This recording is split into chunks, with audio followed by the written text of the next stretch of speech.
Okay, so I've never been to Indiana before. I was born in Florida, lived in New Orleans and then some other places in Florida. Have rarely been out of the Southeast. So it's my first time in Indiana. So I'm pretty Southern. So Southern that I was raised Southern Baptist. Was that a good transition? Should we keep that? No. So yeah, we're just going to talk a little bit about our conversion to Catholicism. We've only been Catholic for about 6 years. I was born and raised Southern Baptist. My dad is still a Southern Baptist minister. So yeah, I was baptized when I was 7. The big dunk tank that most Baptist churches have at the back. And I wasn't. I'm sure most of you aren't familiar with the intricacies of Baptist politics and different denominational differences. Southern Baptists, my family, were not personally antagonistic towards Catholics, but I definitely grew up believing that Catholics were not Christians, and that we actually had, when I was a kid, we would do practice witnessing to Catholics to tell them how to be a Christian, that kind of thing. Yeah, then Haley here. It's something Daniel didn't tell you. The dad is actually a Southern Baptist minister. So he's very Southern. Very Southern Baptist. Can y'all hear me? Is it okay? So I was also raised in a Protestant Christian home, and my parents loved Jesus and loved their faith. But I grew up with kind of a lot of anxiety about my faith. My parents moved churches 6 times when I was growing up, and we lived in the same town. But there was a lot of pressure to try to interpret Scripture yourself. So it's you and the Bible trying to interpret it correctly. And it's just very, very difficult. There's so many different interpretations out there. You're trying to figure out what's the truth. And so there was always feeling like we were wandering from church to church trying to find the truth about Christian faith. And so by the time I got to college, I still felt my identity was still very much Christian, but I didn't really know where I was going to fit in. My parents had been Presbyterian and Episcopalian and Anglican, so I kind of church hopped a little bit my freshman year, but still kind of felt like I didn't have a home in Christianity. I didn't know where that was going to be. So, Haley, we met in Tallahassee. My dad worked at a church there, and we started dating. There was some controversy about where we met for the first time. He doesn't remember meeting me. I remember the concert where we met.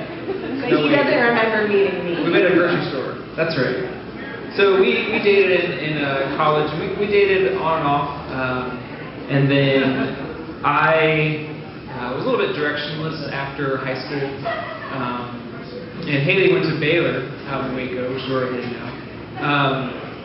And I went to community college and then finished up and didn't know what to do, but I did know who I wanted to be with. So I moved to Waco and started working.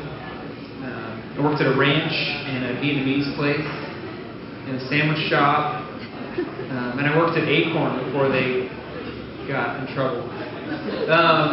So yeah, I moved out there, and I was still very Southern Baptist. And Southern Baptist, not another kind of Baptist. I don't know, if you look at the phone book, there's lots of different varieties of Baptist mentioned. There's actually thousands. Yeah, there's about 1,000 different kinds of Baptists. So when I moved out there, we wanted to find a church where we could go together. And so I was Southern Baptist, very Southern Baptist, and she and Haley's parents had just become Episcopalian. So we're kind of looking for a church that kind of mesh these two things. So we're going on the phone book. We literally had a phone book and we're going down this church. So it was really exhausting. A lot of Catholics think that parish to parish is very different. We have no idea how different Protestant churches can be. We would go to the cool college ones, we would go to the really old ones. And it was really exhausting. Fortunately, we actually did find a church that happens to kind of mesh Baptist and some sort of liturgical.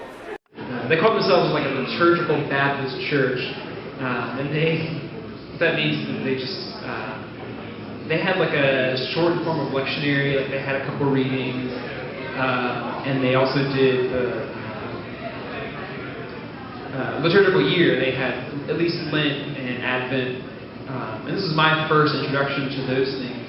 And it was really kind of opened my eyes a little bit. I kind of grew up thinking of anything that was Catholic was bad, and these things were very Catholic to me, and therefore bad. But I kind of got used to them, and I remember my first Lent going through and giving something up, and then going through Holy Week. They had like a Maundy Thursday service and a Good Friday service.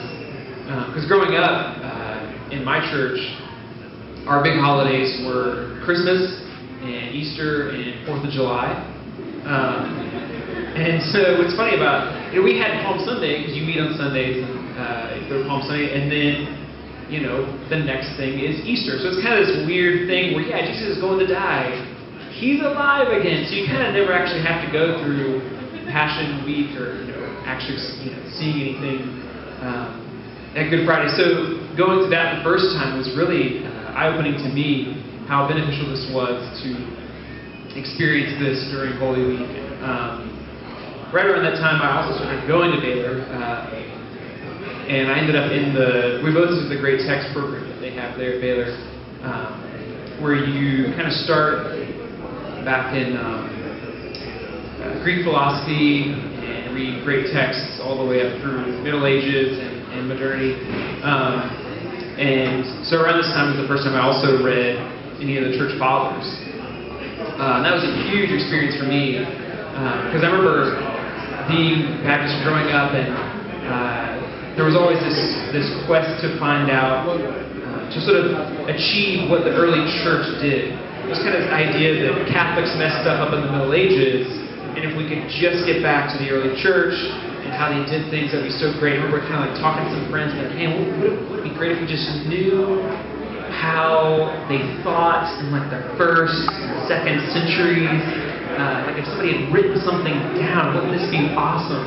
I don't know if nobody just knew that somebody had written it down or just would tell me. So when I did read it for the first time, it was huge and really eye-opening. I read Ignatius of Antioch and Clement of Rome, and I remember both these talking about, Ignatius was on his way to his death in Rome, and he keeps saying, cling to your bishops, never stray from the church, and hold to your bishop's teaching.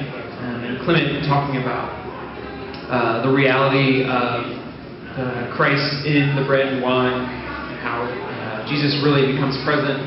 So this is the first time that I had seen these doctrines that I thought were uniquely Catholic, uniquely Middle Ages, expressed in the early centuries. So it's kind of the first time where I thought, well, maybe I'm not totally right about my faith. And I guess since high school, I've been kind of drawn to the Catholic faith. But I grew up in the Bible Belt, I grew up Protestant, so my thinking was, wow, wouldn't it be great if that were true, because it's so beautiful, but of course it can't be, and it's all superstitious nonsense. That was kind of my thinking. And so in college, I started reading some Catholic authors like Flannery O'Connor and Evelyn Waugh, Bright Head Revisited, and they were so beautiful that they just rang true. But I still had a lot of, like, an intellectual barrier up to even considering the faith. So I had kind of a turning point when I was writing a paper about St. Thomas Aquinas. And I had started out planning to prove St. Thomas wrong. As, a wise sophomore in college, my 5-page paper was just going to be mind-blowing, And so, not surprisingly, by the time I turned it in, I did not accomplish that, and instead, the paper's claim was more like, St. Thomas said this, and it seemed irrefutable, so conclude. And so I think at that point, I kind of realized, okay, well, maybe I don't know everything. Maybe there's some reason behind this, and I should actually give it a chance. So that was one turning point. And I think, for me, I grew up with kind of a list of, well, here's things that the church is wrong about, like all that stuff about Mary and purgatory. Just here's the list of why it can't be true. But as I started to research Marian doctrine and learn about what it really said, by the time I finished learning about something like the perpetual virginity, I kind of couldn't deny it anymore. I thought, well, yeah, I guess I do believe that. And I visited Notre Dame, and I went to Mass there, which was the first time I'd been to Mass in years and years. I went one time as a child, so it was kind of my first Mass. And I realized that I did believe in transubstantiation when I was sitting there. And it was almost a painful, like physically painful experience, because I realized I really believe that's Jesus up there. But I can't go up and receive him. I'm not ready to receive him. And I realized that being drawn to the beauty of the church, I couldn't just admire the beauty of the church from afar for much longer. But I was still kind of in this in-between stage, not knowing exactly when I was going to take this plunge. For me, I wasn't really drawn to the church. I'd never been to Mass. I didn't really know much about the church. I wasn't, even though I kind of was ready to admit that I'd been wrong about a few things, maybe I still wasn't drawn to the church. And you may have picked up, so this great text Purgatory kind of started with ancient, and it moves into Middle Ages, to Thomas Aquinas, Anselm.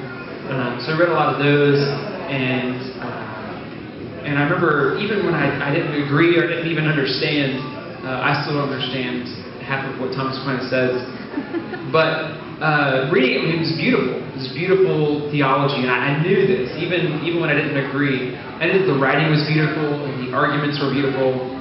And I still wasn't ready to be Catholic or anything like that. But I was kind of hoping that, well, maybe next we'll get to the Reformers. I knew that I was going to read Luther and Calvin. I'm thinking, maybe I'll get there and then I'll realize that, no, I had been right all along.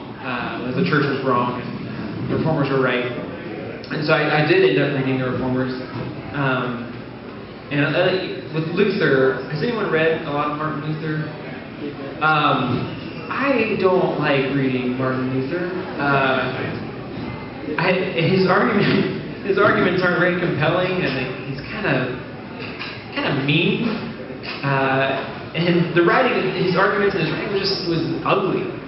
So not that an ugly argument is necessarily a bad argument, but it was such a big change for me, going from reading beautiful writing to ugly writing, and I was not compelled at all by what Luther wrote, but I was really hoping that I would be. So I'd read it obviously pretty open mind, and then I got to Calvin. I actually wrote my thesis on Calvinism and Moby Dick.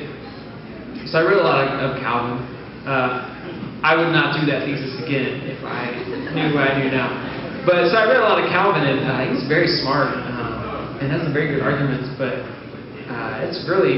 it's not fun to read either, and I didn't agree with what he said. And so then we kind of go on in our program reading modernity, a lot of Enlightenment thinkers, Descartes and Rousseau. And this was kind of a funny experience for me, because I realized that a lot of things that I thought of as Christian that were really important to me in my faith, like my individualism, and like the importance on my intellectual consent to certain truths, I realized this was not scriptural, but it was in fact from the Enlightenment. So that was a little disconcerting. I wasn't too happy about that. But I still wasn't ready to be Catholic yet. I knew that I couldn't be Protestant much longer, but I wasn't ready yet. So about this time, we kind of started maybe examining for the first time our preconceptions about marriage and fertility and contraception. And really, when we got married, like, it wasn't even a question for us about whether we contracept. Like, of course we could, everybody does. That it would be problematic didn't even occur to us. But as we started kind of understanding more about Catholic teaching and Catholic teaching about fertility and marriage, we started to get really uncomfortable with that. I became really uncomfortable with the idea that I was taking medication because my body worked correctly. And it just started to completely stop making sense. And on top of that, the pill made me super sick. I was throwing up. I had headaches. I was an emotional basket case. So I was super fun to be married to. And so when I was like, hey, I don't think I want to take this anymore. I just don't feel right about this. Daniel was fine with that. So I quit taking the pill, but I didn't really we weren't ready to have a baby. So I didn't really have any plans, though, and I heard about this mysterious NFP thing. But I was, like, right in the middle of finals, and I was like, I'll, like, get a book on that, like, after graduation, you know? So I think I was the only one surprised when I was pregnant right after graduation. But I think because for so long I hadn't thought about sex and babies being, like, connected at all, it was like not on my radar. I wasn't like even thinking that this was a possibility. So Daniel and I went to Disney World for our 2nd anniversary, and we're like riding roller coasters, which is like not advised when you're pregnant, but I didn't think I was pregnant. And we were talking about like plans for our life. Maybe in like 8 years we'll have a baby, you know, like when we're in our 30s and like we'll be financially secure and we'll know what in the heck we're doing with our lives. So when we got back to Texas, one of our housemates, we were sharing a house with some friends that were grad students, and one of my housemates, I guess she got tipped off by the fact that I was sleeping 15 hours a day, and I cried because we ran out of sour cream, and so it just seemed a little off to her, and she was like, have you considered that, like, I don't know, you might be pregnant, and I was just like, no, I'm gonna learn NFP sometime. So she was like, let's just go to the drugstore and get you a pregnancy test. So we go to the drugstore, we get a test, and I take the test. I'm like, well, there's 2 lines, but I'm just going to read the instructions. There's probably like a reason that it says you might be pregnant when you're not. You know, I just still was like in denial. So she drove me back to the drugstore to get me the digital kind. They blink the word pregnant at you if you're pregnant. So I was like holding this blinking pregnant word, and I was like, okay, I might be pregnant. So then I needed to tell Daniel, we're 22, I just graduated, he's in school. I needed to share this news with Daniel because he's at the grocery store. And so I just called him at the grocery store. In hindsight, it would have made sense to wait till he got home. But I don't know if he brought any groceries home or if he was just like so shell-shocked he made it home. And so yeah, we were pregnant, and our first child, Benjamin, was born 9 months later. And really, I don't know how God could have given us a better gift of grace to help us and lead us towards the church and really transform our lives. So it was just not our timing, but perfect timing. Yeah, I remember this day. I remember also because that morning, my friend Reed and I, we decided it'd be really cool if we knew how to fight with sticks. So we went to Lowe's and got these quarter staffs. I've been fighting in the backyard. We did not know how to fight, so my knuckles are all bloody. 22. And I remember I was wearing my skull T-shirt, like my cutoff, my jorts, my cutoff and these moccasins that the toes were sticking out. And I remember getting a phone call and I'm bloody knuckles and this ridiculous outfit. I'm just like, oh God, I am not ready for this. I think I told you though that we would go to carrots. in our yard. Yeah, that was the first thing he said. He goes, okay, we can grow carrots, and I can mash baby food. That's what I know about babies. So I remember this farm, so now we'll have goat milk for the babies. They keep coming. I don't know. So yeah, Benjamin came along, and this was a big push for us because before this, it was all very intellectual for me. I wasn't drawn to the church, but having a baby, well, we knew that by this point, yeah, the church is right about baptism, so we need to get the child baptized. Funnily enough, Baptist churches will not baptize a baby. So we knew that we could not be Baptist anymore. So here's when we started to really think about, okay, what are we going to do next? And kind of started working through, well, we could be Eastern Orthodox, we could be Catholic, and still weren't taking the plunge yet. But so the baby was born, Benjamin's a healthy baby. And a couple weeks later, we took him to our church, this Baptist church. The other thing is they called themselves a contemplative Baptist church. Very quiet. Very quiet, calm, deep breathing. It's kind of weird now that I look back on it. So we took the baby. Now, if you grew up Catholic, if you've never been to a lot of Protestant churches, you probably don't know this. You don't take babies to church. You don't take children to church. You don't take a baby or a child to church until they're old enough to sit still and quietly. There's kind of some theology behind this. Part of it is that when you go to a Catholic church, you receive grace in the sacraments, you receive it in the Eucharist, you receive grace, holy water. There's lots of different ways that you receive grace by being at Mass. For Protestants, there are no sacramentals, there are no sacraments like this, so you receive grace through hearing, really through the preaching. So if there's a baby who ruins the preaching, you don't really get any grace. So that's kind of why you don't have young children. But we wanted to be with our baby, so we took him in. He didn't cry. He was really good, better than our babies are now. But he still was breathing like a baby does, kind of loudly, still sort of sighing. And I remember people kind of looking at us and just feeling really awkward. Even this is our home church, still feeling really out of place. And we left there feeling really disappointed and discouraged. So right around then, it might have been that day, we decided to go to Mass, just to give it a shot. I'd never been to Mass before. Fortunately, there was a Mass that afternoon at a parish near our house. It was a Latin Mass. This was my first experience at a Catholic church. And you might think it's a terrible idea, because it's longer, it's like an hour and a half. But it's kind of loud. There's lots of bells, people chanting. No one really knows what's being said.